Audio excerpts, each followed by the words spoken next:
Bonjour et bienvenue à ce dernier épisode de la première saison du Coopérateur Audio. Je m'appelle Stéphanie McDuff et je suis votre animatrice pour cet épisode dans lequel on va parler d'eau. On le sait, en agriculture et avec les changements climatiques, la gestion de l'eau va de plus en plus devenir un enjeu d'actualité. C'est vrai dans toutes les productions, dont la production porcine, où ça a un impact tout au long de la chaîne de valeur, de la ferme jusqu'à l'abattoir. On a d'ailleurs publié dans le numéro d'octobre 2024 du Coopérateur tout un dossier sur l'eau en production porcine. Pour nous en parler, je me trouve en compagnie de Jean-François Roy, producteur porcin, membre du conseil d'administration de Solo Groupe Coopératif et président de la filière porcine coopérative. Bonjour Jean-François. Bonjour à vous. La conservation de l'eau, c'est un grand enjeu auquel vont être confrontés tous les producteurs agricoles, notamment les producteurs de porc. Comment est-ce que vous voyez cet enjeu du point de vue de la production porcine québécoise? L'eau est essentielle à la production porcine, tant en quantité qu'en qualité. Et les porcs, surtout en période estivale, où les températures sont vraiment élevées, ont besoin de plus d'eau et d'une eau de qualité, puisqu'ils ne peuvent pas passer plusieurs heures sans boire. Si c'est le cas, dans le fond, quand l'eau revient ou on leur donne de l'eau, ils peuvent se battre et on peut avoir plusieurs pertes par rapport à ça. L'eau est aussi essentielle pour le lavage des bâtiments. Nous, en production porcine, le grand défi, c'est l'assainissement des lieux. Dans le fond, le lavage est très important et la désinfection pour pouvoir recommencer toujours des lots et garder le moins de maladies dans le bâtiment possible. Vous dites que les porcs ne peuvent pas rester longtemps sans eau. On sait que dans le dossier du coopérateur, c'est écrit 48 heures, mais vous m'avez signalé dans une conversation préalable que 48 heures, c'est exagéré, là, c'est moins que ça. Non, quand l'eau reviendrait après 48 heures, dans le fond, ils vont se darder dans l'eau et ils vont en mourir. Il peut mourir plus que 50% des porcs. Là, nous, parfois, on manque d'eau, manque de courant ou quelque chose comme ça. Si on n'a pas des génératrices pour redonner l'eau rapidement au porc, on va avoir des pertes épouvantables. Là. 48 heures, moi, je pense que c'est beaucoup trop. Là. Par expérience, j'ai vécu, mettons, des 6 à 8 heures de manque d'eau et puis on a des pertes même après 6 à 8 heures, là, surtout en période de canicule. Des pertes même de décès de porc? Décès, oui. S'ils ne décèdent pas immédiatement, ils vont décéder dans les jours suivants, puisqu'ils ont trop bu d'eau rapidement et puis leur système n'est pas capable d'assimiler ça. Donc, on ne peut pas se permettre de manquer d'eau, ça c'est certain. Puis, on sait aussi que ça ne sera pas juste un enjeu pour la production porcine ou la production agricole, ça va être aussi un enjeu peut-être pour les populations autour. Est-ce qu'il y a un risque d'y avoir des conflits dans les prochaines années entre les industries et les résidents? À court terme, je pense pas. On a quand même au Québec beaucoup d'eau en qualité aussi. À long terme, peut-être que ça pourrait arriver, selon moi, mais ma crainte, si c'est le cas qui arrive, dans le fond, c'est que les producteurs de porc seront peut-être pas priorisés par rapport à la population, puisqu'on est en minorité, comme on pourrait dire. Je pense que les industries pourraient gagner la bataille contre nous si ça venait qu'à arriver. Vous êtes vous-même, justement, producteur de porc. Pouvez-vous me décrire un peu votre ferme? Moi, dans le fond, je suis naisseur-finisseur. J'ai une maternité d'environ 350 truies, une poinière de 1000 à 1200 places et un engraissement de 1400 places. Que j'exploite à mon compte depuis 26 ans. J'ai aussi un autre engraissement que j'exploite à forfait là, avec RP2R, une coopérative dans le fond, pour que je garde les porcs pour eux autres. Depuis 2006, vous avez investi près de 3 millions de dollars pour moderniser vos bâtiments, puis vous avez accordé une grande importance à l'eau depuis longtemps. Qu'est-ce qui vous incitait à gérer l'eau en 2006? À la base, c'est que le fumier qu'on étend dans les champs coûte vraiment cher à épandre. Et puis, on voulait minimiser l'eau qui s'accumulait dans nos fosses pour réussir à baisser les coûts de transport, puisque depuis 2006, les coûts de transport augmentent de plus en plus. À la base, c'était ça, mais mes fosses aussi étaient quand même assez restreintes, trop petites, parce que j'ai grossi la production avec les années. Donc, pour être capable de loger pendant l'hiver, il fallait minimiser l'eau aussi. Fait que, et avec les années, on a voulu économiser l'eau aussi parce que nos puits artésiens, on sait que c'est un autre enjeu. Les puits artésiens coûtent de plus en plus cher à creuser. Est-ce que vous en avez fait creuser d'autres? Non, moi j'ai deux puits artésiens, dans le fond, qui sont très, très productifs. La qualité de l'eau, à un moment donné, s'est détériorée, mais j'ai réussi à les percoler en surface. La détérioration de l'eau était vraiment en surface, donc je les ai percolés jusqu'à 60 pieds. Et puis, depuis ce temps-là, j'ai une eau de meilleure qualité. Les puits artésiens, en fait, un des enjeux, c'est qu'on peut les épuiser si on abuse de l'utilisation d'eau. Tout à fait. Puis, on se le cachera pas, dans nos régions, il y a on appelle des veines d'eau. Là. Les veines d'eau, à un moment donné, si tu assèches une veine d'eau, il faut t'en trouver un autre. Le puits ne pourra pas aller en chercher d'autres.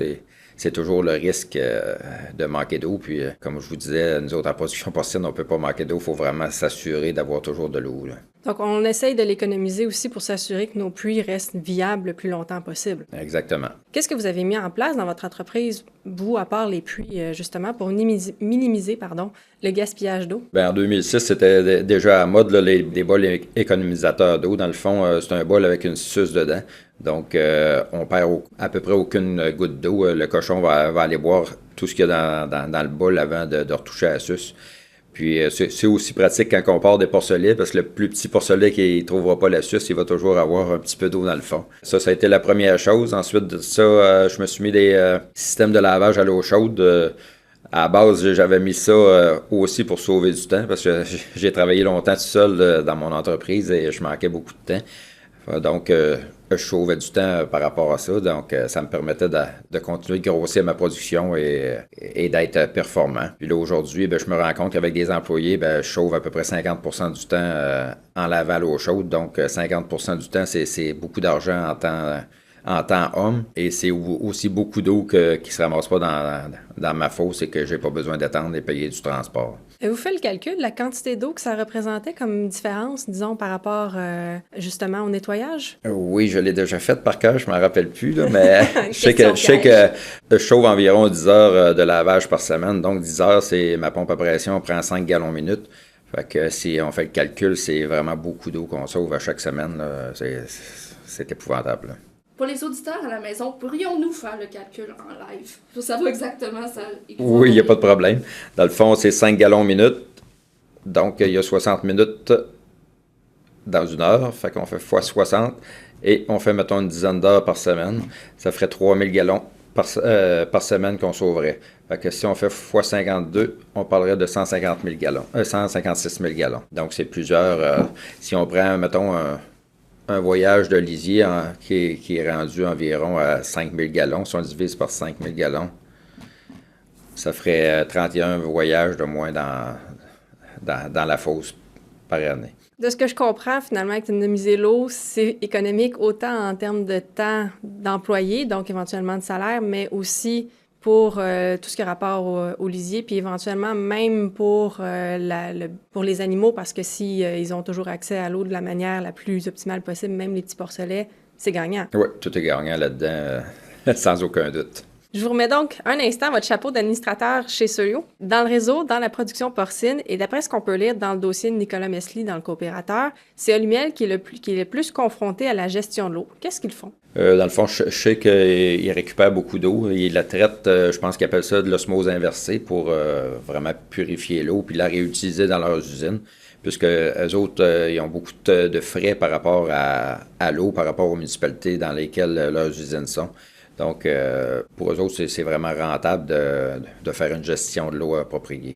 C'est des quantités gigantesques qu'ils prennent dans une année, justement, pour abattre les porcs, les poulets et tout ça. Le traitement des eaux usées est très important pour eux autres aussi, pour en rejeter le moins possible. Puis aussi, ils ont des frais par rapport à ça, par rapport aux municipalités, là. Puis par rapport à la responsabilité d'entreprise, eux autres sont comme obligés d'aller vers là, puisque leurs acheteurs le demandent de plus en plus. Donc, faut vraiment qu'ils déposent leur rapport annuellement et vraiment étoffé pour réussir à continuer de garder leur marché. Aujourd'hui, si on a une action à poser comme producteur porcin, par quoi est-ce qu'on devrait commencer par rapport à la gestion de l'eau? Bien, c'est sûr, c'est de faire tout ce qu'on est capable de faire pour minimiser l'eau. C'est beau réduire nos coûts, mais l'eau n'est pas éternelle, comme on dit. Fait que des nappes phréatiques, même si on est dans des régions qui ont vraiment beaucoup d'eau, à un moment donné, ça va s'épuiser avec les changements climatiques. On va avoir de plus en plus besoin d'eau, puis on le voit dans certaines municipalités. Il y a certaines municipalités qui manquent déjà d'eau et ils sont obligés de charrier l'eau aux citernes d'une municipalité à l'autre dans des périodes vraiment de canicule. Donc, on voit qu'on est toujours... on n'est pas à l'abri, dans le fond, d'un manque d'eau. Et puis, en production porcine, il faut vraiment faire tout ce qu'on peut pour la garder accessible. Merci Jean-François pour la discussion et d'avoir démystifié avec nous l'avenir de la production porcine par rapport à la gestion de l'eau. Merci à vous. C'est ce qui conclut ce dernier épisode de notre première saison en compagnie de Jean-François Roy, producteur porcin, administrateur chez Solio Groupe Coopératif et président de la filière porcine coopérative. Pour ne pas manquer le début de notre prochaine saison, suivez-nous sur votre plateforme préférée, Balado Québec, Spotify, Apple Podcasts et YouTube. Si vous avez aimé l'épisode, vous savez quoi faire. Un cœur, un pouce en l'air, bref, laissez-nous un avis. C'était Stéphanie McDuff et je vous dis à la prochaine!